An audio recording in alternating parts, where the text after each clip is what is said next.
Good morning. Good morning. Happy Wednesday, everybody. Welcome in. Hopefully, you guys are doing good today. We are one day away from the U.S. Open. Starts tomorrow. This time tomorrow, we will already have a look at the leaderboard because they start going off pretty early, around 7 a.m. So some of those guys will have already played quite a bit of holes. Jim, good morning. If you missed it yesterday, full card is posted, so you guys can go check that out if you're interested in tailing along or looking for some action for this tournament.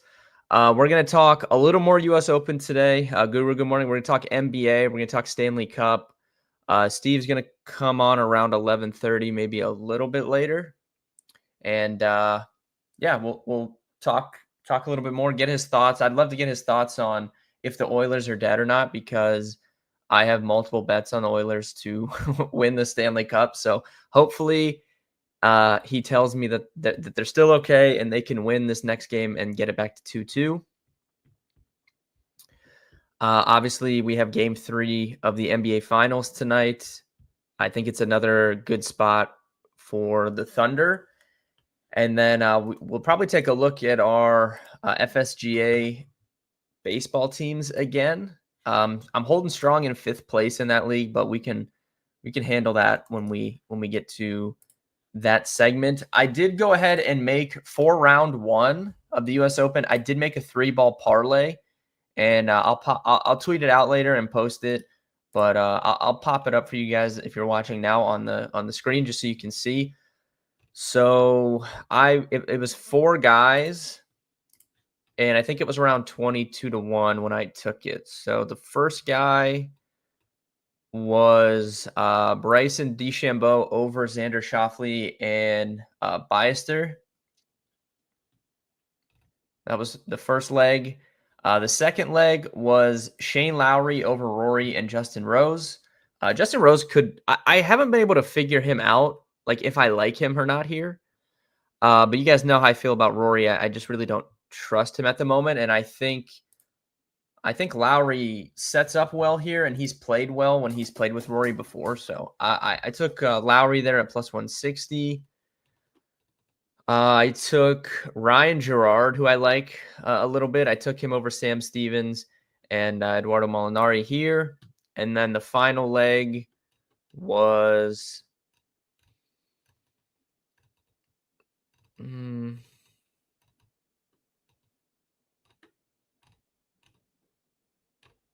the final leg was Aaron Rye. Let me find him. Here he is. Aaron Rye over Mark Leishman and Nick Dunlap. Mark Leishman, like, I don't really know like how he qualified for this. I know he like went and did the qualifying to get through, but he like weirdly grades out well in some of my stuff. I don't trust him though. Aaron Rye, I think, is, I don't know what the upside is for Aaron Rye, but we talked about it yesterday. He can plot around and make some pars. I think he'll be in the mix. But yeah. So 22-1, 3-ball parlay for day 1 of the US Open. Bryson DeChambeau, Shane Lowry, Ryan Gerard, Aaron Rye, those 4 guys paired up together. I played it it was like a quarter unit to win 5, almost 6 units. So that would be a nice little tone setter. I mean, if we hit that, or a first round leader, that would be a nice little tone setter for the tournament. So I'll post this later if you guys miss it or if you join up on the stream late. But wanted to give that out for day 1, and we'll sweat that out along with some of our first round leader stuff. I want to see the tee times again. Let me see. Hopefully I strategically planned that out. Let's see. So okay, so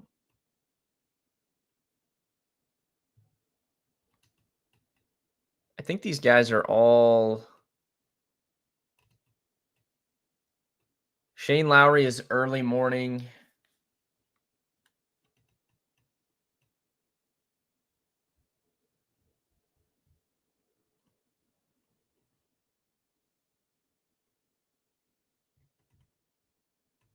Trying to see the other other guys here.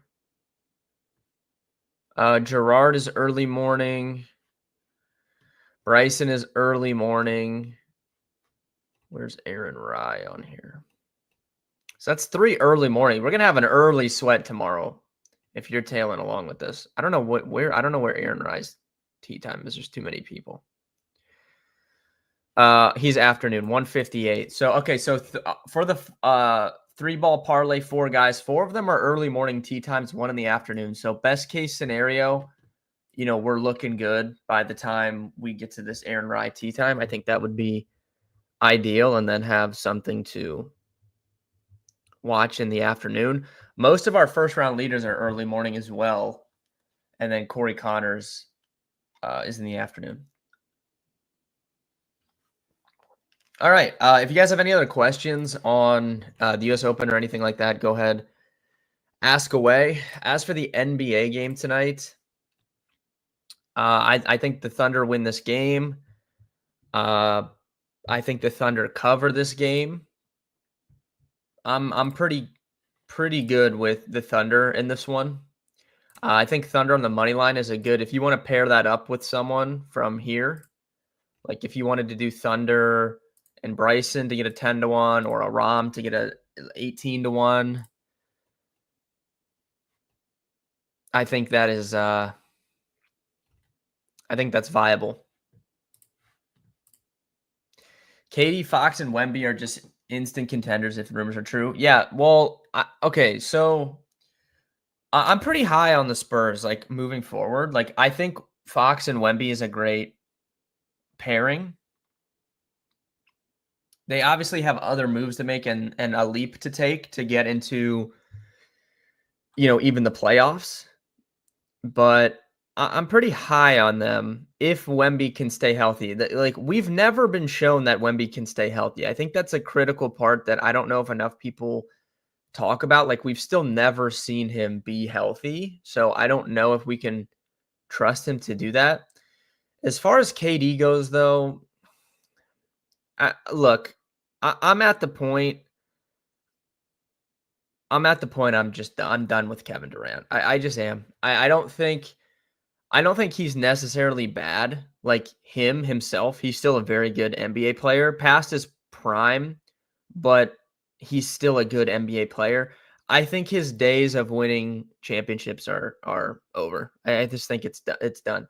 And I don't even know. I don't know if you guys saw this on Twitter the other day. Like some girl like tweeted something about how his post Golden State Warriors career has been underwhelming, and he commented back on it and was like, "Let's debate." And then he was like listing off all of these things, and I don't even necessarily agree with the woman that made the post, because if you're looking at it from an angle of this is Kevin Durant, he has higher expectations than quite literally, at the time of him leaving Golden State, he had higher expectations essentially than anybody in the NBA.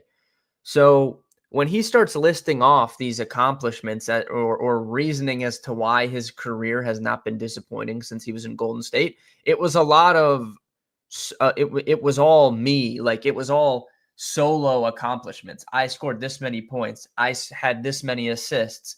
I won, he won Olympics. That's good. I don't have any issues with that. But like, everything he was listing other than the Olympics were solo accomplishments.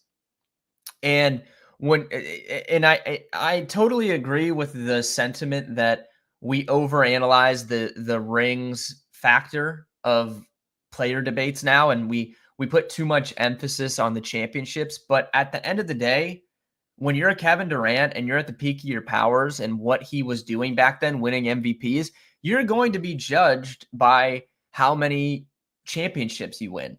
And I don't understand how this is not even my words. This is coming direct from Kevin Durant. His pushback to that argument is, well, my team wasn't as good. Whose fault is that? He's the one that bounced around to 100 different teams. That's his own fault. He did that himself. He could have never even left. He could have went to Golden State and stayed there and they would have won multiple more championships. They won another one without him. Like, think about that for a second. Kevin Durant went to the Golden State Warriors, won a championship or multiple, and then left. And the Golden State Warriors won another championship without him. And he has not won one since. That's telling in itself, because even when the Warriors won that one in whatever that was, 2022, like, that was still getting to the end of the prime of Curry and Clay, and they had like Jordan Poole and Draymond. Like, those guys were not 2017 Warriors at that point. They still got it over the hump and won one without him. So I don't understand his sentiment of pushing back of, oh, well, my team wasn't as good, so that's why I didn't win any more championships. That's your own fault. You went to 7 different teams. Nobody made him do that. He could have just stayed on the Warriors and won countless rings.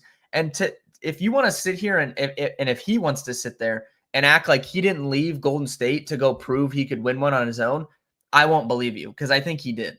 And he never won one, and I don't think he's ever going to.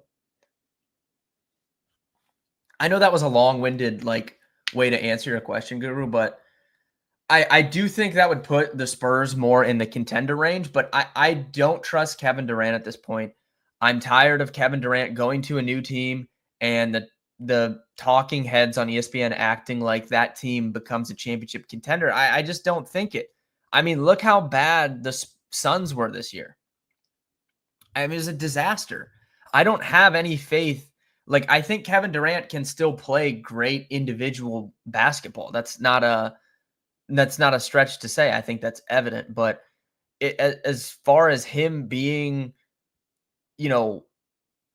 the best or second best option on a championship winning team, I think those days are gone. And he could prove me wrong. Kevin Durant could prove me wrong. Do I think he will? I don't, because if he hasn't won one by now since leaving Golden State, I don't really see how. I don't see what team he's going to go to where he's going to win another championship. I don't know. That's just where I'm at with it. I just thought it was hilarious. Like, he's going to debate people on Twitter about how his career has been underwhelming post Golden State, and every single thing he listed was a individual accomplishment. Like, that doesn't do it for me when you're Kevin Durant. Like, yeah, you didn't win another championship and the Warriors did. That's just the fact of the matter. I think these betting splits for tonight are pretty telling. I'm not the biggest bet split guy, but I do like to look at it. As you guys know, if you watch the stream, 57% of the bets on OKC, 75% of the money. I like OKC tonight, fair and well. I'll probably bet that -5. Would you consider SGA 30 plus and OKC money line for -105? Yeah, I don't hate it. I mean, he could certainly score 30. I mean, what is his prop? His prop's like probably 32. 33.5. Yeah. Don't mind it. I honestly like I won't add this to my card or track it win or loss, but I don't have any ROM exposure. So, I mean, I could see maybe taking OKC and ROM and getting this 19-1 or whatever it was. 18-1. I could see doing this just to kind of cover my bases. I don't know, though. I've gone back and forth. I've really gone back and forth on if I think ROM can win this. I think this just moved up because OKC's line moved up, so it is 18-1 now.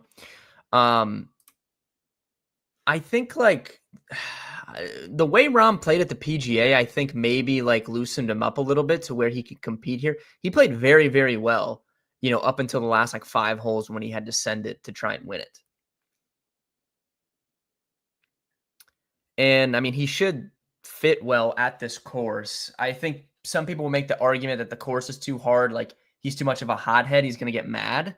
But I don't really weigh that, honestly, if I'm handicapping something. I don't know. I might do this just to get a little bit of ROM exposure just in case. It'll be a small unit. This will be a quarter unit thing for me, maybe. I might do it, though. I get it's your argument, but if you or me don't like our jobs, we move to different jobs. So why is it bad if he moves around? I feel like he's being held to a different standard. I don't disagree with that, but just my point of it is like I don't have a problem with him bouncing around to different teams, but at the same time, he can't use that. Like you can't have your cake and eat it too. You can't be able to move around to whatever team you think is the best situation for you to win, but then blame your situation for the fact that you haven't won. Like, you see what I'm saying? I don't have a problem with it, but if you're going to every single year go to a new team, you can't say you didn't win because of your team when you've tried 100 different teams. I like it just like I don't understand that because you've been able to pick, basically he's been able to pick whoever he wants on his team for the last 8 years since he left Golden State. When did he leave Golden State? Let me see. So his last year there was 2019. And then he missed all of 1920 due to injury, and then he left. So we're talking the last 5 years, he's played for multiple teams, and he's been able to pick.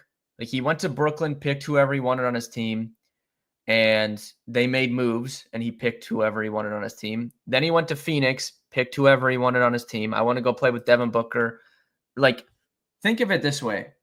The Suns were the number 1 seed in the West, went to the NBA Finals. They didn't win, but they went to the NBA Finals. They decide to blow it up and bring in Kevin Durant. They haven't even sniffed the finals since then. Haven't even got close. So I have no issues with guys bouncing around teams. I agree with you. If you and I don't like our job, we would go find a new job. 100%. But my issue is with it is just you can't use it as an excuse then. Like, you can't say, "Oh, I didn't like my team." Well, he literally picked his team. And he's still great. Like, his stats are fantastic, and I think he can play winning basketball still. It's just I don't know. It's just been so long, and he had to deal with the Achilles and stuff. Like, I'm sure that has affected things. But I mean, he's 36, man. He's getting up there.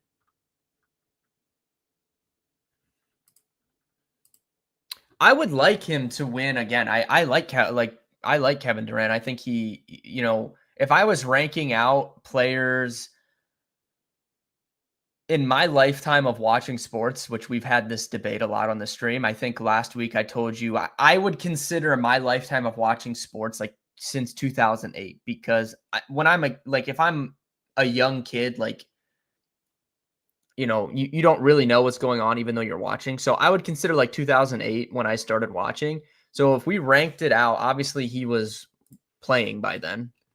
That was right around the time that he came in the league. I think he got drafted in 2007. So, if I'm ranking out players from my lifetime of watching sports in the NBA, I think he's third behind LeBron and Steph Curry. I mean, you have obviously Kobe is there, but that was so far towards the end of Kobe. It's like I don't want to. He came in prior to LeBron did too, but it's just a different situation when he's played my entire life. So if you want to count Kobe in there, I'd probably put KD behind him as well. So at worst, he's like the 4th best NBA player I've ever watched, in my lifetime. I think he's very good, and I think he's a good guy. I don't have any issues with him.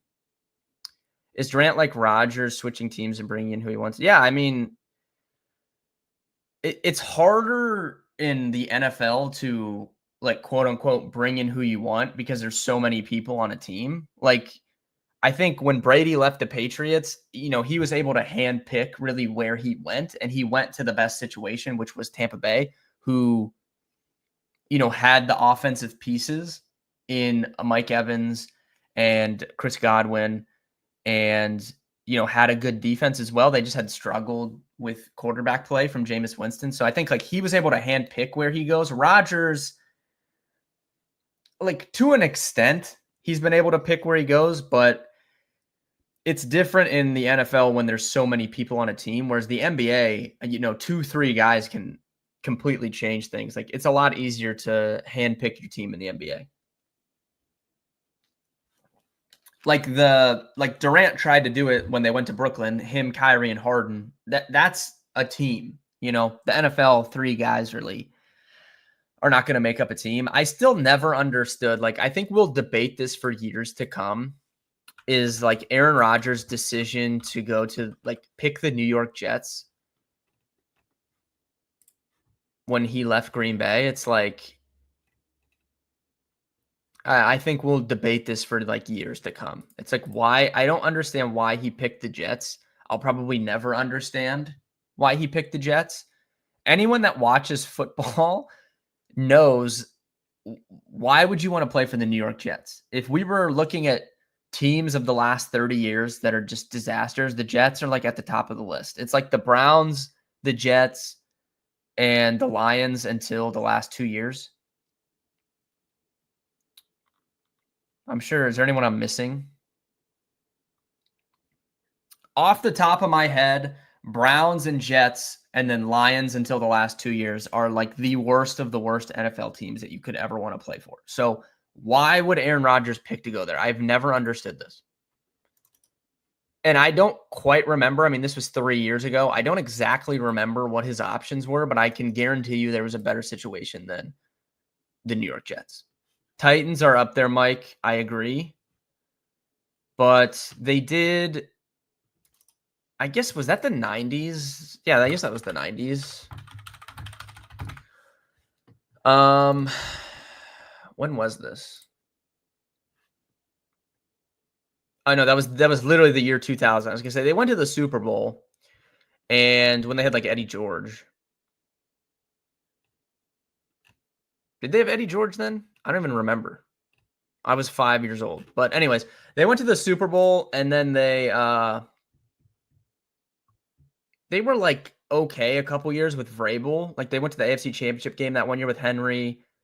They were decent that other year too, but overall, yeah, they're pretty bad. Titans are definitely up there. I wouldn't put the Titans in the Browns or Jets category, but they're certainly in that second tier of just trash teams that you don't want to play for. Mike, speaking of that, I know you're an Eagles fan like myself. Did you see that video of AJ Brown when I think he's sitting in the stadium. I don't know what this was from. I just saw it on TikTok, but he was talking about how that sign of him outside the stadium. Did you see that? I don't even know. I'm assuming that was recent. If you don't know what I'm talking about, I'll send it to you later. But yeah, him and a Naismith. Okay, was that? I'm assuming that was taken recently. That was dude, I got chills when I was watching that. Same thing about the Steelers. He has no wide receivers. Yeah, exactly, Guru. I mean, the Steelers, I can defend a little bit just because I feel like he didn't have many options right now. So the Steelers were probably one of 3 options. And if he wanted to, start confirmed, the Steelers were probably one of 2 options. So I agree with you. It's a bad situation. I don't think it's going to work out. I know a lot of people are it's Mike Tomlin. He always wins 8, 9, 10 games. Very true. But, man, I don't know. I don't trust it. But, I mean, I agree. But if you look at when he left the Packers, he definitely had more than a couple options. He could have went to a number of different teams. It was recent. They put up a whole video. Okay, I'll have to watch the whole video. I just saw that clip of it, and I was I thought that was really cool. I'll have to go check that out, though. What are some other bad teams? Clippers. Okay, so for NFL, I would say Browns, Jets, Titans, and I don't know. Browns and Jets for sure. Lions a little bit. For NBA, it's the Clippers. I feel like the Clippers have had guys come and play there, but they've just never been good. It's like Charlotte situation. Definitely don't want to play there. That was a death sentence. I feel bad for Kemba Walker. He got stuck there for years. All right, I think Steve is in here. Let me add him in. If you guys have any other questions, go ahead, post those. Steve, how are we doing today on this fine Wednesday? We're doing great, Ben. Thanks for having me. Yeah, it's good. And yeah, just quick intro for those who don't know me. I lead the team at Rolling Insights, still responsible for data feeds and SportWise from a technical perspective, and then all things everything else. And on a week by week basis, I look forward to our discussion, Ben. Yeah, I do too. I think that the segments with you coming on here have been very good recently. So prior to you coming on, we were debating, or I guess not debating, but talking about, I don't even know how we got on the subject, but we were talking about like the worst teams that you don't want to play for in the major leagues. So I was saying, Browns and Jets are at the top of my mind, and the NFL of my lifetime of watching sports years, it's just terrible. And then Guru just said Bears, which, yes, agree with that as well. Terrible team. It's weird because, like, if you take the Jets and the Bears, terrible teams, organizations have not done themselves any made their lives any easier. Um, but like pretty good places to play, really loyal fan bases.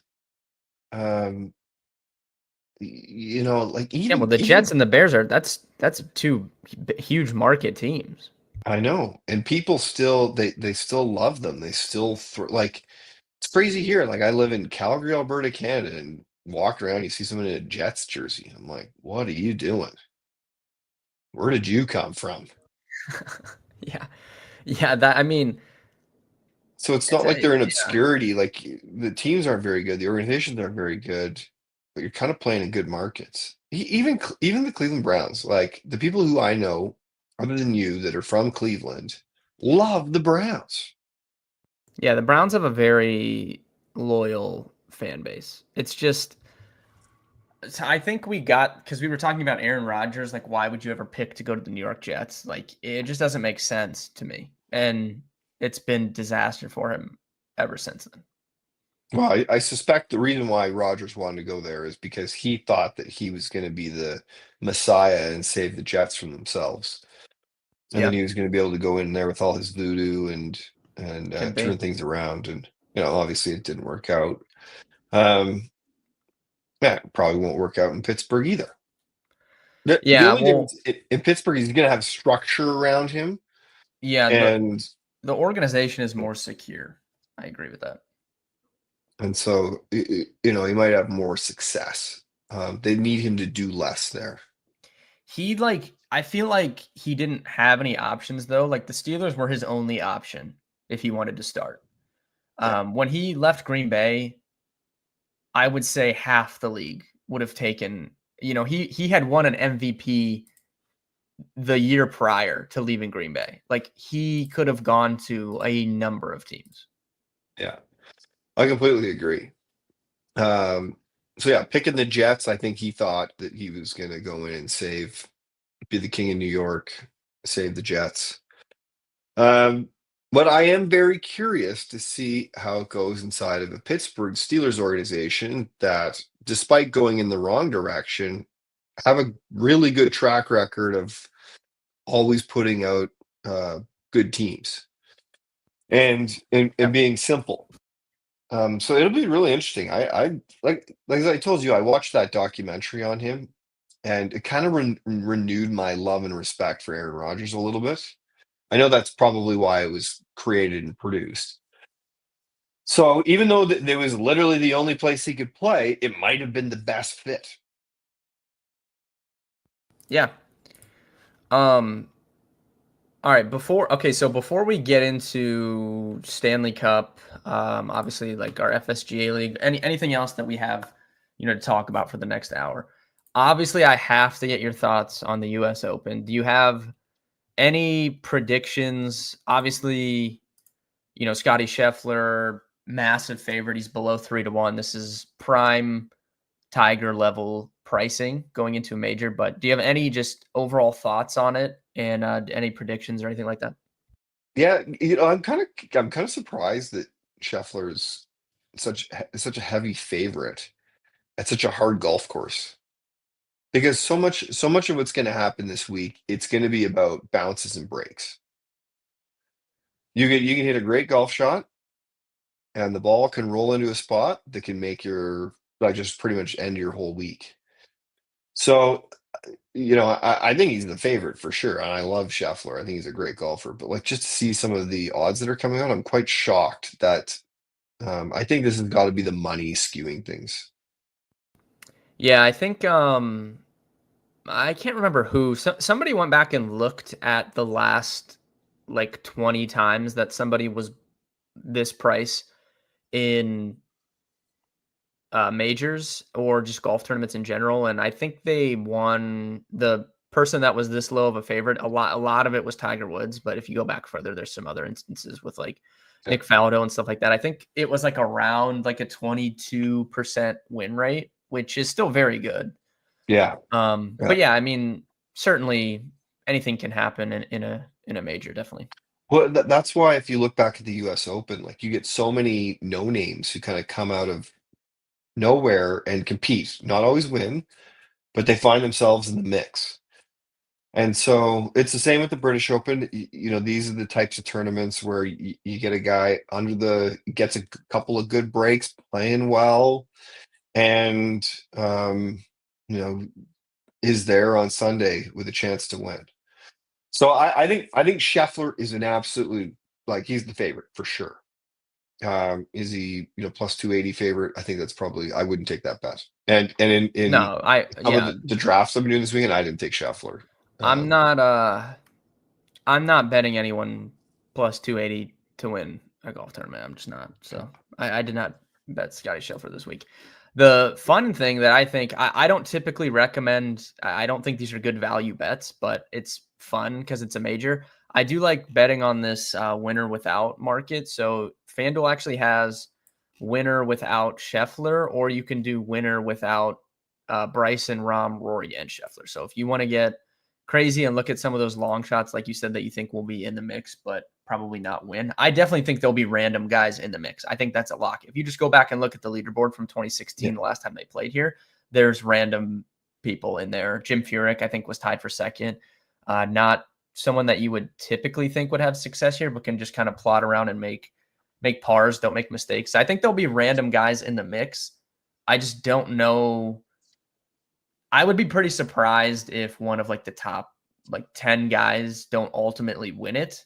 But I definitely think there'll be some randoms in the mix on the weekend. So I know you're going. Have you been to this golf course before? I have never been to Oakmont, no. Okay. Because what I was going to ask you is why, like I heard someone was telling me the other day that like 30 years ago, it was a tree-lined golf course and they Yeah. cut down all the trees. Why did they cut down all the trees? I don't know the answer to that. But I know even they've made some renovations since they've played there in 2016. So in 2016, Dustin Johnson won, and he was, I think, 4 under, and everyone else was even par or above. So he kind of just ran away on Sunday. He actually, Shane Lowry had a 4 shot lead going to Sunday, and then Dustin Johnson just played a fantastic round. That was also the round, if you, I don't know if you remember, but when there was like the controversy about him and the penalty, and like, was he going to get a penalty or not? So he shot like 4 under with the 2 stroke penalty, I think. Interesting. Oh, is this where I thought that was at Bandon Dunes that he ground the club, but it was at Yeah, Oakmont? it was at Oakmont, yeah. Oh, because they So have all the like the standing sand. mhm. There might have been another instance with that too, but Okay, I'm I pretty think there must sure. be two instances because the other one was all the standing sand and so at Bandon Dunes they essentially said like play everything all sand as if it's a Yeah, bunker let me double and check. he just like barely scraped his club head on the sand, which was not in a bunker. And then they charged him 2 strokes, and he ended up losing. He probably wouldn't have won anyways, but I think it rattled him. Like he was rattled. Yeah, But I do remember at Oakmont he did have. I think actually, if the sequence is correct, that happened at Bandon Dunes, and then it happened at Oakmont, but it didn't rattle him. He was like, "I yeah. this happened before. I know how this works." Um, but I'm drawing from memory. You'd have to fact check that. Yeah, he was penalized a one-stroke penalty for causing his ball to move on the putting green on the 5th hole. So he That's it. Yeah. initially so he wasn't penalized, and then I think it was, like, when he went after to, sign his Is this the card or whatever. one? Is this the one where all the people at home were the ones that I think so, yeah, 'cause I rattled him out? 2016, I was, like I mean, I would have been, like, 19. I was very early in my I got into the golf game late, so I was very like, I always was around golf as a kid, but I never paid much attention to it, so I don't know, I don't know, like, off of my head, I'd have to go back and check, but I just remember there was something with him at Oakmont. They also the rough. So I saw an interview from someone that's caddied there, and he said that in 2016 it was more gradient the rough. So there would be 5-inch rough in some places, but other places it was just fine. And they've changed that for this year, and it's essentially just 5-inch rough everywhere. So it's definitely going to be probably more difficult than it was in 2016. Dustin Johnson said in his press conference that it's more difficult than it was in 2016, although I think you can take that with a grain of salt because he's also not as good as he was back then. Yeah. So Yeah. it's He's not not. shocking that he thinks it's harder. Yeah. Well, I think it is. Like, the other thing I saw that they were doing is they were cutting grass around the knolls in the bunkers Yeah. so that your ball doesn't hang up in the rough, kind of Mhm. saving you from the bunkers, which I thought is just cruel. So you have 5-inch rough everywhere, the thickest rough you've ever seen. Aiden, who didn't come on today because we were on to Chirp Little Oilers, he said he was busy, had some stuff he had to do. He's probably listening right now. He said one of his buddies is working at Oakmont. He said that they're using 8 times the amount of fertilizer that they Wow. normally use. Yeah. Well, so Bryson, he had posted a practice round there like last week. And on the 10th hole, there's like a ravine. And he took his driver out and hit over that in his practice round. And his ball was kind of like sitting up in the rough. And I don't think that will be possible to happen now because even his caddy, like in the video, was like, "You're so lucky. Like your ball should not be sitting like that." And I'm sure they've, tricked it up even more over the last 9 days. And then they were asking like Justin Thomas about it, and he's like, "I didn't even know it was possible to go over that ravine." So I think it'll be interesting to see tomorrow, if Bryson tries to hit driver there or not, just with the risk factor of Yeah. if you're in the Well, rough. and this is why I think that Bryson has a really, really good shot at this tournament because he has the ability to dial it back and hit it straight and still be Yeah, I long, think I think that's an or underrated factor completely. he has the ability to blast it past trouble, where all the other guys are going to have to compete with that. The It'll all come down as it does with every single U.S. Open to how you putt. Yeah, in my model, greens and reg was grading out as like the top, like most important thing here.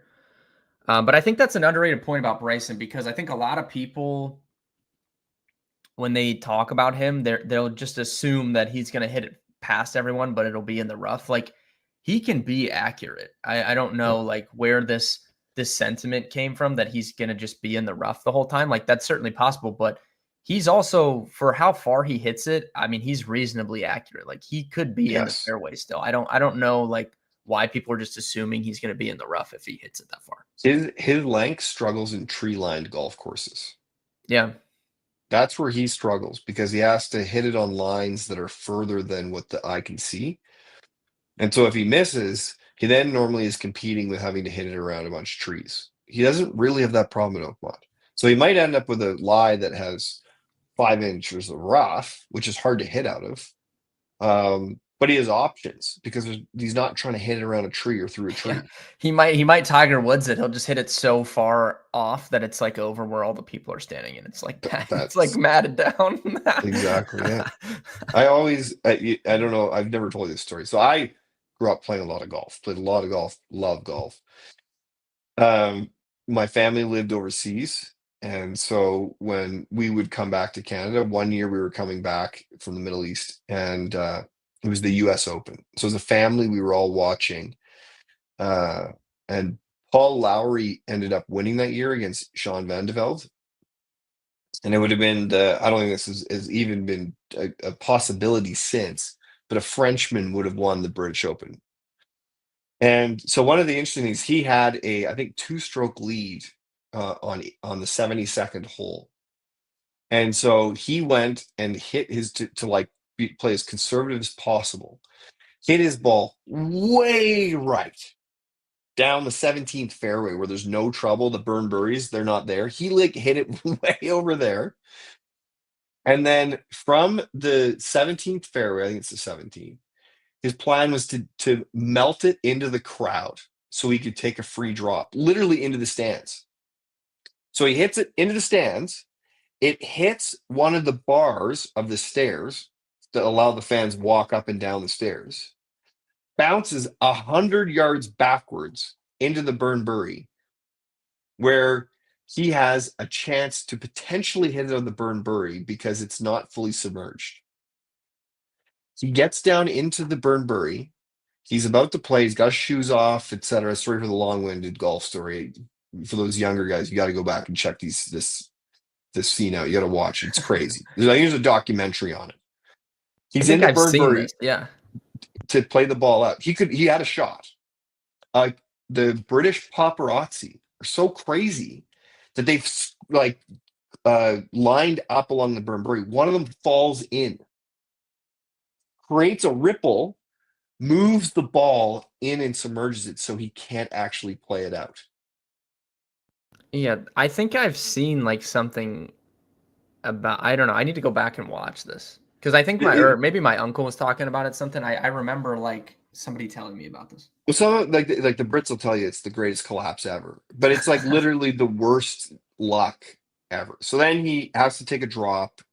He goes back, hits it ball, misses the putt, double bogeys. They play the playoff. Paul Lowry wins. Paul Lowry that year won. Is it that year or the following year? I can't remember. Won the Catter Masters, which is where my family lived at the time, and the tournament that we would go to, and it's where I met Seve Ballesteros and Lee Westwood and Jose Maria Olazabal and like all these kind of legendary European golfers.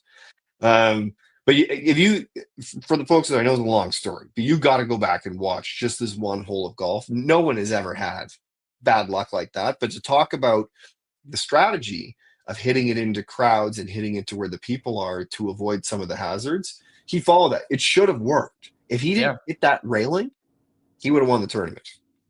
Well, nowadays I feel like that's an even better strategy because they get so many free drops for like literally everything. Like it was different back then. Now it's like you can get so many different drops. Like I would be completely fine hitting it over So there. I like Bryson. Xander Schauffele hasn't played great this year, but I like his composure. I find that he plays really well on tough golf courses because he doesn't get too up, too down. So I picked him as well, and then I picked Aberg or Auberg, however you pronounce his last name, just because he's also really long. Yeah, and he just has like I don't know, anyone that watches the stream knows like I had just have the biggest weak spot for him. I For Ludwig. Yeah, he's so good. Literally just the most perfect golf swing you could ever dream of. Like, and he sets up well. I don't know if he'll win this year. I actually bet him, so I have an outright ticket on him. I don't know if he'll win this year, but I would be pretty surprised if he doesn't win a U.S. Open in the next 5 years. Yeah, I agree. These type of turns, I think, are built for him. His game. Yeah, and he, I mean, honestly, like this course does play. It's not Link style, but it will play like that, especially with the tree removal and stuff. So a lot of these European guys, I do think, can have success here. I'm trying to look at Yeah, I Xander agree. Schauffele, just like I. So this is his finishes in U.S. Opens in his career. Xander Schauffele. He's never finished worse than tied for 14th. T5, T6, T3, 5th, T7, T14, T10, T7. Just insane. Yeah, so he's on my list. And I didn't even know that his finishes went that far and were that good in U.S. Opens. But he's even killed like the guys who can handle the pressure. They play really well in these really difficult, tough tournaments. Yeah, You know, definitely. the Masters, like you can be a shot maker. You can go out, you can be Bubba Watson and bend it around the tree, and you can be Phil, and a lot of pressure, but you can be a shot maker. But at these tournaments, you need to be cool under pressure. U.S. and British Open, you got to be cool under pressure. Yeah, what do you think of the kind of ideology behind someone like John Rahm or Tyrrell Hatton, who are extremely hot-headed players? Like they're going to be at an advantage because they always play like that. So like these other guys that get mad and frustrated, like are not used to being mad and frustrated, but John Rahm and those guys, like they're just mad all the time, anyways. Yeah, I find that John Rahm though plays worse, or maybe it's because the number of episodes increases, but I don't think it helps him. I don't think being like a spicy Spaniard helps him in these tournaments. What? Like I Okay. think guys like Shane Lowry, like I think Rory, he's played terrible since he won, but he has the length and he has the kind of personality type to win. And I think that he's going to go on a string of wins here once he gets over this hangover, because he's got the monkey off the back now. He doesn't feel all that pressure, that additional pressure that everyone else doesn't feel, even though they're playing at a major. I like Shane a lot this week. I took him first round leader. I took him winner without Scheffler.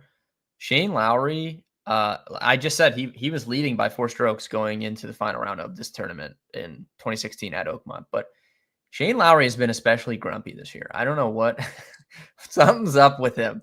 The line between him like winning this golf tournament and getting in a fight with multiple patrons, it's a very thin line right now. I don't know what his deal is. I Are might you see going to it. chirp him? Yeah, I'll be there Sunday. I'm not going to chirp him, but I may see, like, if he's in the mix. He's really struggled to close. I mean, he should have multiple wins this year, and he just Yeah. hasn't been able to close. I will be there on Sunday. I may see this. He might just start fighting someone standing next to me at in the crowd. I don't know. Yeah, he played really well last week. The other guy that played really well last week, one of your boys, share a name with him, Ben Griffin. I think that the only reason I don't pick guys like Ben Griffin is because they haven't been there before and been at the top under the pressure of a U.S. Open. I don't think he has. I don't remember him being there. But he's playing really well. And then the other guy is Sam Burns. Mhm. Didn't win last week, but he's playing really well. Like, where's Sam Burns? I don't even see him on this. Oh, he's a very large number. If you just want him pure outright without the winner without market, I think you're getting 100 to 1 on Sam Burns probably. It's, it's Uh, worth a $5 bet. let me see here. Yeah, he's got to be right. Yeah, 75 to 1. There you go. Wow. Okay. Ben Griffin is a baller, man. This guy is so Ben good. Griffin's 7,500 too. Wow. Yeah, I bet Ben Griffin in the winner without those 4 guys. So I could see like Scotty Bryson being 1-2 and Ben Griffin coming third. I could certainly see that happening. Yeah. Okay. I like that. Seb Even Straka is Russ my pick. Henley.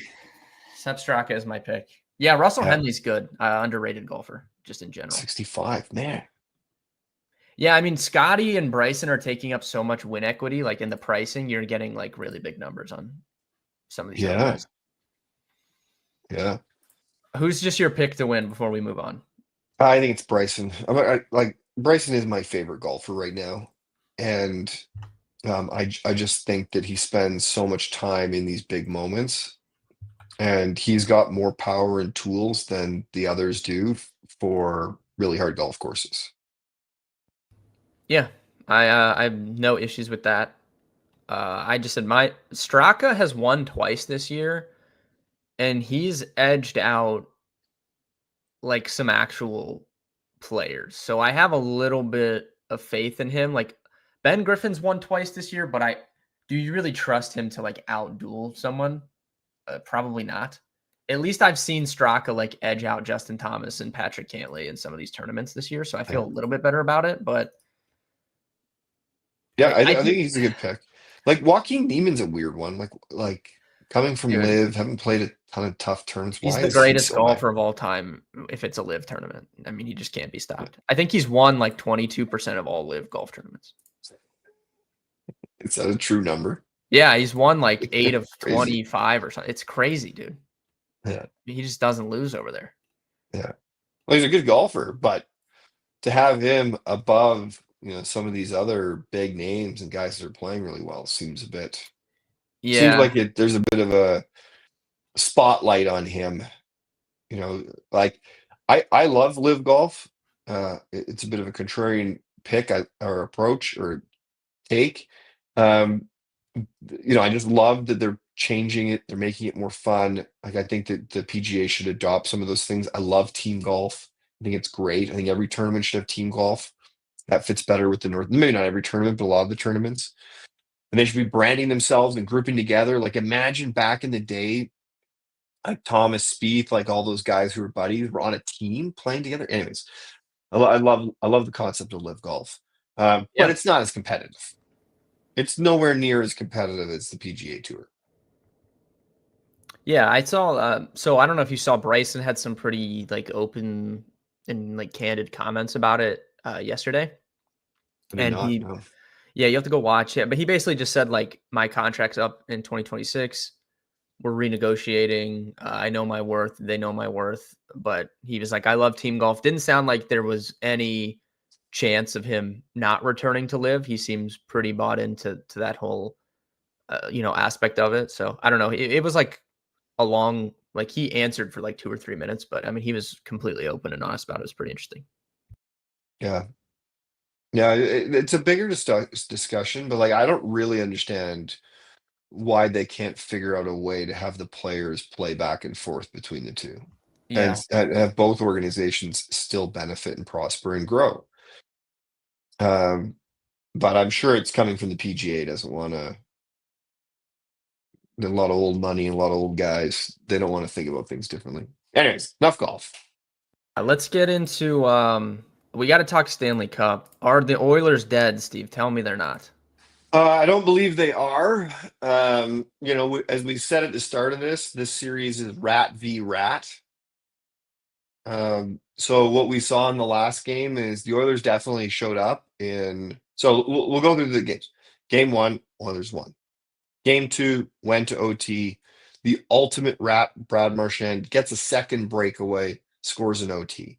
Great call Um, from you, by the way. I wish I saw that because I yeah, put in Bouchard and I was going to put in someone on the other side just to have a chance. And I don't know what happened. I forgot to like go back in the Discord because I was going to ask you, who yeah, do you like? And then I saw you posted Marchand and then he ended up scoring. I was like, oh man, I wish I would have saw that.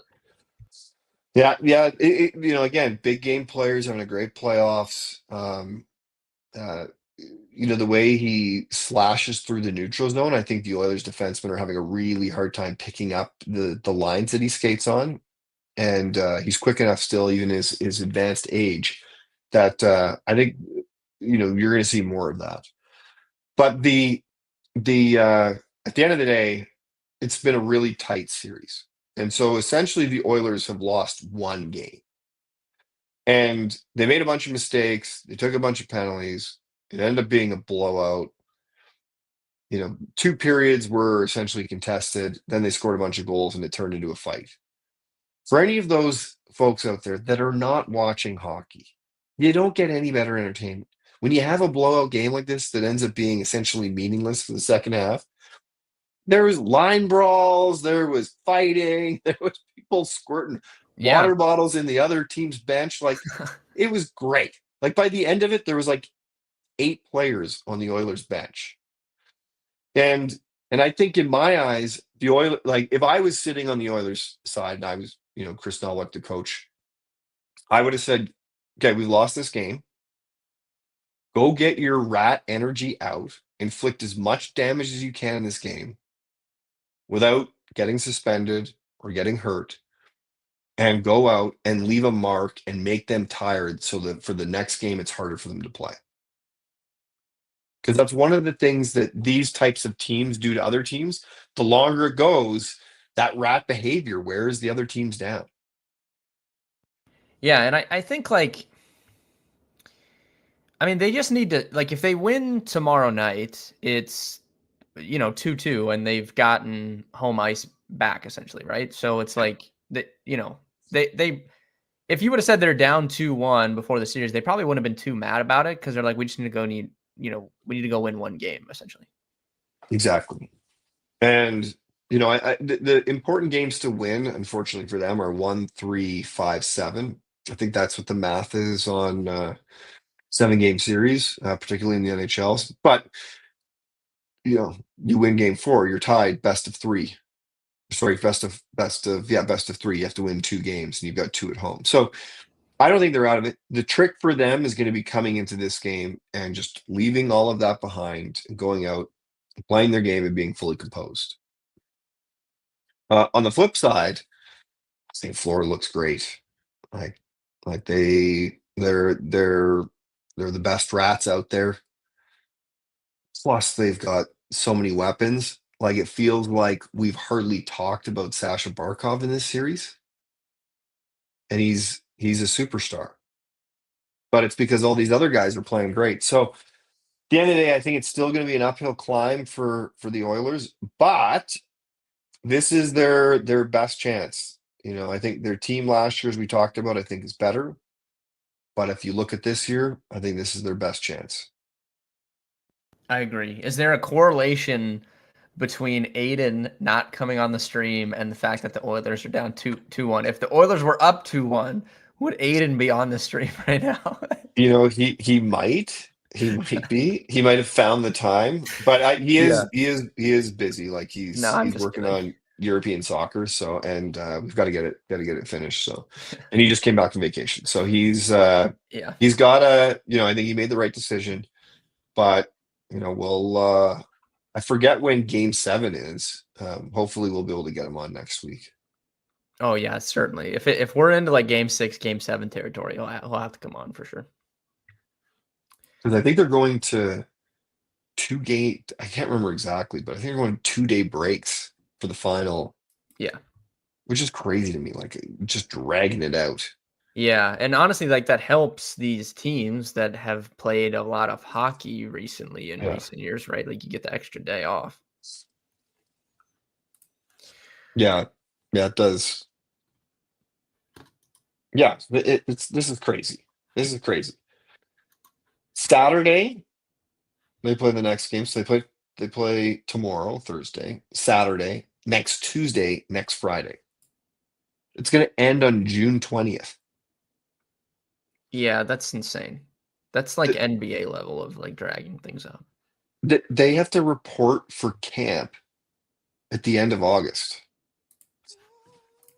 Yeah, that's the problem with like the NBA. And then these guys are like tired and stuff. And it's like, yeah, well, the good teams just played until June, the middle of June, and then they start the season in October. Like it would correlate as to why these guys are getting hurt and stuff. Yeah. They could. I'm not one to shorten the season or like take away from the tradition. The NBA, and I've had this take for multiple years. There's no reason the NBA starts in October. The NBA should start on Christmas Day. That should be the first day of the NBA season. There's no reason why they play anytime before that. The NFL dominates. Interesting take. Yes, you can shorten that season up, start on Christmas Day, end by April, and do your playoffs. You don't have to have 80 games. They don't even play. Most of the guys don't even play half of these games anyways. Why do I need to play 80 games? I think like at that point, this load management in my eyes has wrecked, not wrecked, but definitely diminished the fan experience for regular season NBA games. You go to see your favorite player, and then you show up there, and they're not playing. Paul Skeens is supposed to be pitching on Father's Day, and like the NFL has taken over Christmas now. Like it's an NFL day now, as opposed to when it used to be the NBA's day. So that's one way for the NBA to take back some of that viewership is if instead of it just being the NBA on Christmas Day, it's the first day of the season. Everyone would watch that because they haven't seen any other games yet. Yeah. I think that's interesting. It is also interesting that the NBA used to be the kind of Christmas Day, because I remember, like, as a family, we would watch an NBA game, but like we would never watch NBA any other time of the year. Right. But it also had so much it was like so much. I don't want to say better, but it's like you could settle with your family. You were gonna watch Kobe. You were gonna watch the Spurs when they were great. You were gonna watch LeBron was always gonna have like prime LeBron was always gonna have a Christmas Day game. Like it just felt so much different. I feel like. Yeah, I completely agree. Yeah. Yeah, they need to like I don't know if the league can like put in blackout dates where they can't load management players. I think that would be beneficial. It's like you can not play him on a Tuesday in November, but like he's got to play Saturday and Sunday. Right. I'm looking at this. So okay. So if we take like we're taking, I'm just looking at the Cavs for example. 9, 10, 11, 12, 13, 14, 15, 16, 17, 18, 19, 20. So they play 20 games from October 23rd to December 1st. So, you could balance it out differently. I feel like if you just took it from 82 games down to like 60 and you start right around Christmas and just play from there and then do the playoffs, I think this would be Yeah. better. Yeah, it would be interesting to see what the revenue impact would be. Yeah, I mean, obviously that is But I likely but I why they also don't look do at it. it and I'm like, okay, well, you only played 23 games during that time period. Like, who cares? No one's watching anyways. Just go out, play your games, and then we'll catch you on Christmas Day. Yeah, I don't know. It's too long. Like October 23rd to now, it's too long. Yeah. Yeah, well, and I think that's a bit of a theme across It all of the works. It works in sports. the NFL because you're playing one game a week, and it's a national day. Everybody watches football on Sunday. They don't have to But pay even attention. NFL's shorter season than Yeah, those other at teams. It's European only soccer, it works. They play at most 2 games. Like, they have other cups and stuff, but at most, they're playing 2 games for, like, the EPL in 1 yeah, week. They might have, like, a weekday game, and then they'll play again on the weekend, just depending on yeah, the schedule. That's why it works to play from August to May when it's yeah, 1 time as opposed to 3 times. yeah. Well, I remember there was a time where like teams could have 5 games in the NHL. 5 games in 1 week. Like, that's Yeah, crazy. that is crazy. Okay, before we get into baseball, I want to quickly. Can I share my screen? Can I Yeah, go for it. I share just here? pulled Hold on this a second. up to, like, segment, but Because yeah, I want to quickly talk about power rankings. Unless you want to bring oh, up the power yes. rankings. Yeah, no, if you have them up, just pull it up and Okay. flip over to 'em. Oh, reload it. Um, so I want to bring this up because I have not refreshed this data space. They've only played 47 games at this point. I want to bring up our Jays. Not good. Not good. No, I'm gonna it's not. refresh it. Look at that. Look about those Toronto Blue Jays. Yeah. Hey, Quite remarkable. they play hard at the end of the day, and that's all you can ask for. They might not win the World Series, they might not be the best team, but if you sit down and you watch your favorite team and you can tell they're really playing hard, that's all you can ask for as a fan. I completely agree with you. Do you think they're going to be able to sustain this? So what is the mark is 60 games? 60 game mark, if you're sitting in a good spot in MLB, you're likely to be playing in the postseason. I think is that it's enough of a sample size, and there's, Mhm. if we went back and look at the kind of percentage of teams that make it through, it's pretty high. Yeah. But do you think because they play so hard and they're starting to get a bit of offense now, which is crazy? Do you think that some of these kind of journeymen, Roden, Clement, Straw, do you think these guys are actually going to be able to keep it up for 162 games and take them into the playoffs? First of all, we have multiple OGs that have appeared in the chat here. Dewan, total OG. Mitchell OG. Welcome in, boys. I mean, I'm talking, Steve, I'm talking long time Oh, viewership. nice. I'm Nice talking, to meet you guys. yeah, I'm talking like 7 or 8 years that these guys have been around. To answer your question, I don't know if they can sustain it, but to be quite honest with you, I think they're in a good spot to make the playoffs. I know we're so early, like we haven't even hit. We're just now hitting summers. There's so much baseball to be played. Like it's going to look so differently by the time we get to August. But when I look at the other teams in the American League, and you want to start talking wild card like early on, the Red Sox have just not been what we anticipated. So they're trying to make changes. They've called up all their young guys. Maybe they look differently a few months from now. But this is a team we thought would be there, and they're not there right now. Okay. The Cleveland Guardians, a team that, like Toronto, like has to be unique in the way that they play. They went to the ALCS last year. They have not been what we've thought whatsoever. So that's two teams that were close to favored in their division and that just have not panned out. So maybe the Blue Jays could slide in and occupy one of their spots. I think that's certainly possible. Well, that's interesting that they're, kind of the, Z scores confident in their stats, even though they've got 33 wins, that the Guardians' numbers are essentially saying that they're not good. Yeah, I mean they've been they've been terrible, and the lineup. Mitchell, who is in the chat now, is a Guardians fan. The lineup is a total disaster right now. They've stopped playing Kyle Manzardo, which I don't understand. And if you just look at like their lineup, like look at their lineup today, Steve. I'm going to read this off to you. Does this sound like a playoff team? Does this sound like a team that went deep in the playoffs last year?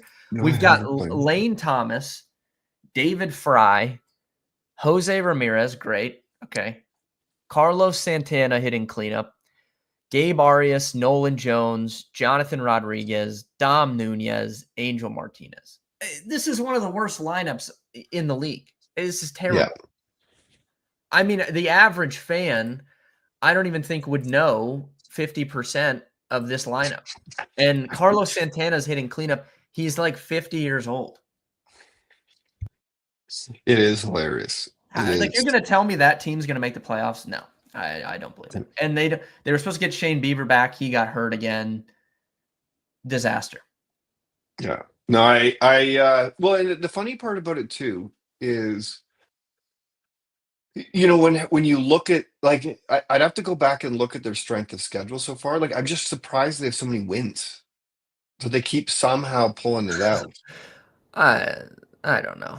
Some of these baseball's so weird though. Like I said, it's going to look so different in 3 months or 2 months. So obviously you come on the stream every week. If we revisit this, it's June 11th. So if we revisit this on August 11th, my birthday, by the way, it's going to look so different than it does now, just because random things happen. But yeah. I think the Blue Jays could get a wild card spot. 100%, I do. Yeah. Yeah, I was bullish. So it's been emotional for me because when they again didn't land really a big name. So then I was like, okay, well, where is this franchise going? Atkins and Shapiro are a joke. Then you fast forward, going into the season, I'm like looking at their lineup and their pitching, and I'm like, the Jays could be pretty good actually. Like they didn't get anyone, but they could be pretty good. And then you fast forward, they start the season, start really well, and then they went through a trough of terrible. And I was like, no, this is who they are. And then here we are back, like you said, playing hard every night, scoring runs now. And the question is, can it sustain? But baseball's a funny game because in my eyes, the brand that the Jays had played previously of hitting a ton of home runs, and I know we've talked about this in the past, you need to be able to hit a few jacks in the playoffs, big jacks to score at timely. But my belief is if you want to win, is you got to play a different brand. And I think the Jays are playing that brand of baseball right now. Well, that's kind of what the Guardians did so well last year. Just played a completely different style than most of the teams, and they were able to, relied on a very, very good bullpen to get them deep in the playoffs. And it's just, I don't think it's sustainable to long term to do that. But yeah, you can catch lightning in a bottle and play well. I think you need talent. You need to be playing the right style and you have talent. So the problem is that in the old Jays renditions, they had all this talent, but they didn't play the right style because it was like just go up and try to hit a home run every single time. So when you're hot, it's great. You're winning every game. But if you cool off or you run into a really good pitcher, which in the playoffs, you go down to a 3-pitcher rotation, it's a lot harder to take advantage of the fourth and fifth pitchers or guys pitching's better in the playoffs. So if you can get guys on base and hit the occasional timely jack, I just think that wins more games. Now I know that like the Yankees don't do that, the Dodgers don't do that. Like they are supremely talented throughout their entire lineup, top to bottom, and they have been. But I think if you want to unseat one of those guys because you're not going to be as talented as them, you gotta play a little small ball, in my opinion. Yeah, I pulled up the offensive power rankings that I made, and I mean they're right middle of the pack. Yeah, but they were at the bottom. They were they were so far 3. down. Yeah, I wish I would have checked before I refreshed. I think they were down in like this range. I can't believe the Houston Astros ranked so low in this. I know, or in the Orioles too. Like, yeah, it's shocking to me. Yeah, it's like the Red Sox are still. I can't. I might have to bet on the Red Sox to like make the playoffs because I don't know what their record. They were like 1-13 in one score games or something. Like, how is that even possible? That has to be the unluckiest thing I've ever heard. There was one year the Flames missed the playoffs and they lost like 13 overtime games or 11 overtime games. Oh my God. Overtime and shootout losses. It was like if they would have won half of those, they would have been comfortably in the playoffs. If they want to run 3/4 of them, they would have been one of the top teams in the league. So you're right. It's sometimes mid-season that flips over. You stop losing those one-run games. Well, yeah, and I like that they've been like, okay, we're just gonna call up all of our top like our kids and like let them go. So I don't know. Google AI says that they're 6-17 in one score contest this season. I don't know how that's possible. Yeah. Well, it won't sustain. Like it will regress. Yeah, they're gonna start winning some of these games. Hold on, I wonder, like, just for reference, unless their bullpen's terrible, but yeah, I would need to dive in a little bit more. I think they have an issue with errors as well. Like they've made just making dumb mistakes. But we have that field in SportWise. You could add it to this data. Yeah, I'm gonna do that. Playoffs, Boston Red Sox. Dude, they're 2-1 to make the playoffs, and I don't know, they're not that far out of it for it being June. Well, it's again 60 games. They're 60 3.5 games back. I mean, what are we doing here? This might be a play for me. I don't know. I'm not thinking about it. And the reality is that even though 60 games is like the first enough of a sample size to determine who you think is going to make the playoffs, there's always a team that falls back and behind, and there's always a team that charges in. What was it? Wasn't the Mets one year? Oh yeah, last year the Tigers traded Jack Flaherty and then they won like 22 of like 25 games or something and made the playoffs. Yeah, so you always have the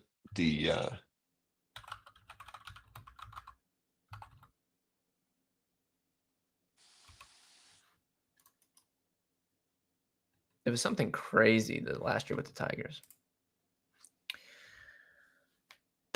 All right. So, I mean, as far as our FSGA league goes, you're kind of you're fending off fan tracks for this.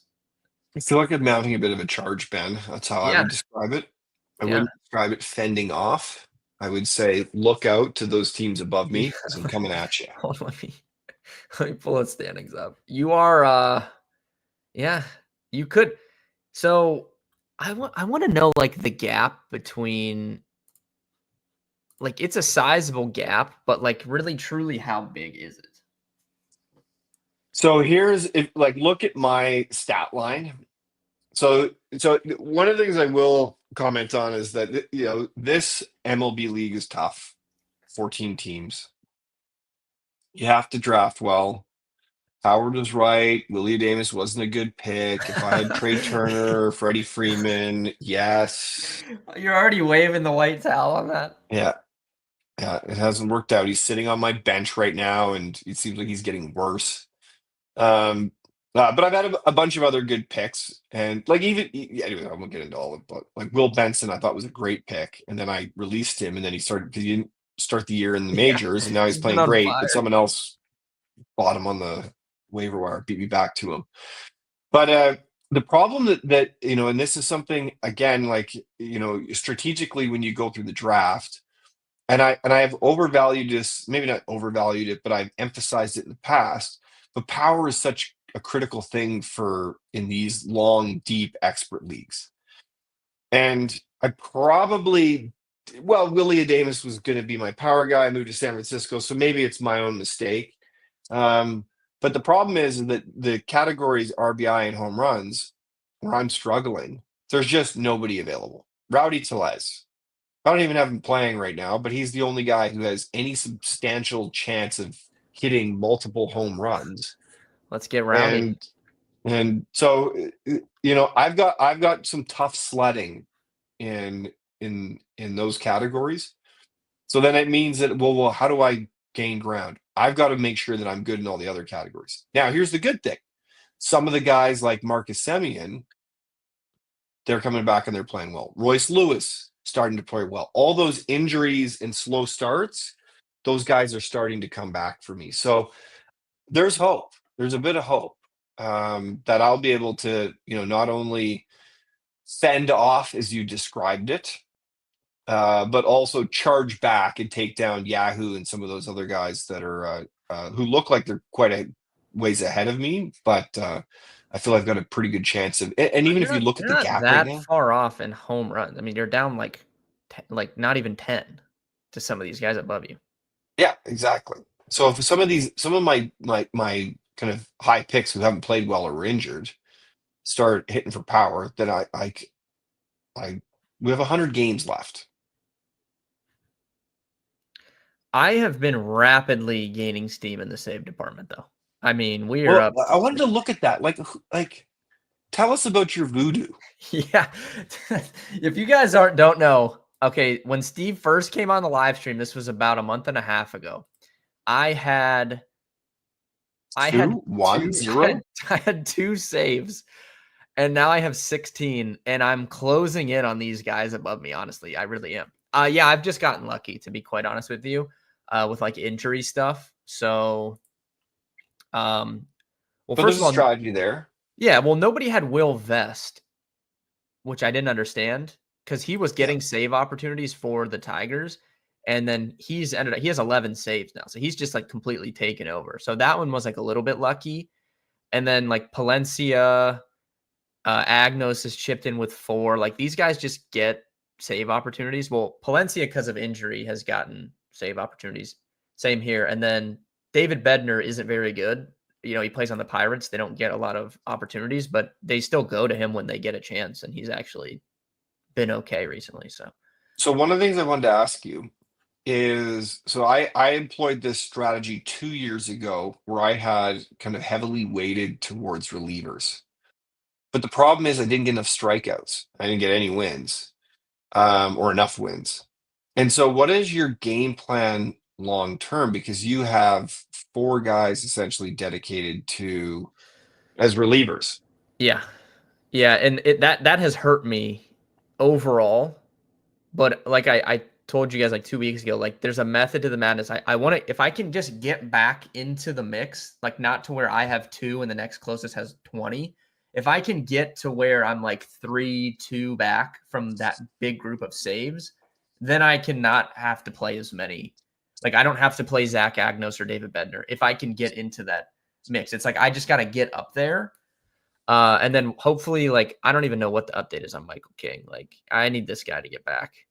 I mean, this is So just your a big plan, loss. this is an interesting strategy. So your plan this season long is kind of catch up on some categories, sacrifice some others, get yourself back in the mix, and then rebalance the roster at a later point to then, start to kind of hold your own or catch up in some of those other categories that you already were performing well.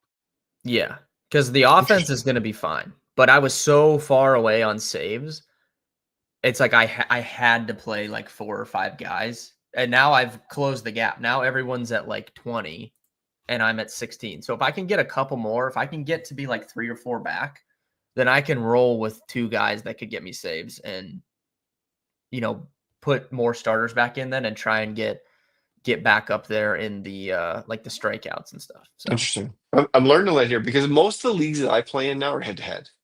This is the mhm. only season long roto that I'm in.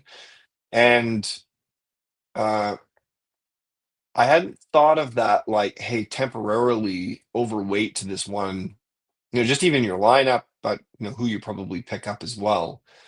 You could probably even release some of these guys when you get to a point and then go back because Yeah. you can always find, because of injuries, starters who are going to get, you know, innings, they're going to get strikeouts, they're going to get wins. The ER and WHIP won't be great because they'll be fourth and fifth in rotations, but they're gonna be serviceable. Yeah. Um, so that's an interesting strategy. I like that. Yeah, it's been working in the short term. So if I can just survive a couple more weeks, because like if I just look at the standings, the offense is going to be fine. Like I'm so far up. Like I have 14 more home runs than everyone. Yeah, RBIs, I'm right up at the top. So if I can just close this gap from 16 and get in the mix with these, then I can try and get more strikeouts. Or I yeah, mean, wins I've been fine in because Hunter Brown has 8 and Brandon Pfaadt has 8, but that was just luck, I guess, more than yeah, anything. yeah, yeah. Yeah, I like that. I like that methodology. When we build, just for a little plug for SportWise, one of the things we're working on is building kind of an AI coach that can sit inside your data spaces and provide you with advice and guidance. So the cool part about it is, you can kind of give it a brain, you can give it some rules, and so you can put in the kind of characteristics of your league, and then when you ask it questions, it takes those into consideration as it provides you with advice. But one of the things that we're working on is also taking Ben's brain and other, smart sports people and turning them into their own kind of AI avatars that can sit inside of your data space. So you can actually have access to Ben's brain, all his strategy through Coach Ben. It's not available yet, but we're working on it. So yeah, some of that stuff that some of those strategies that you employ, Ben, will be really helpful to build into the brain so that people can get access to it and learn when they're not playing, like, for example, me, season long roto very often. Yeah, I'm really excited for it, especially for football, like we've said. But I think it's going to be really, really fun. Yeah. Yeah, I'm definitely loving it particularly in this league. Just because it's so deep, I find it so difficult to kind of understand where a player is on their team. Yeah. So you can be looking at players and then you can kind of call up, well, tell me who the rest of the team is and where does this player fit in before I make the decision. hmm Yeah, and I think like even for football, like the league isn't going to be as big. Well, some of the ones we play in are like these FSGA ones are still going to be 14 teams, but there's so many just random variables in football because it's one day a week. Like you can get really interesting with some of like the start sit stuff that you do. So I think that's going to be really fun. Yeah. Yeah, and buy management, how you can Yeah. manage and work through buys. Yeah, which is a layer of complexity that can be a little bit difficult to do on your own when you're just drafting. hmm Yeah, I completely agree. Cool. Well, it's been fun, Ben. This is the highlight of my week. Yeah, this is Almost thinking this we is should do it fun. more often. Oh yeah, definitely. I mean, you can come on anytime. I've been talking to some people from other companies as well, maybe to have them on once in a while. So hopefully we can progress on that. And then Aiden, Abel, we brought them on, obviously from the Rolling Insights team. They're more than welcome to come on. It doesn't have to be, Wednesday. They can come on at any time. Well, I think we have to get Aiden back next Wednesday. If he's listening, Most definitely, yeah, we yeah, got to get him back next Wednesday. yeah. I completely agree. All right. Thank you guys for tuning in today. Good luck tonight if you're betting or playing fantasy, DFS, any of that. We'll be live tomorrow, same time, same place. Probably do like some live US Open reactions because that'll be going on. We'll have hockey to talk about as well. So tune in tomorrow, 11 a.m., and we'll see everybody then. Thanks, everybody.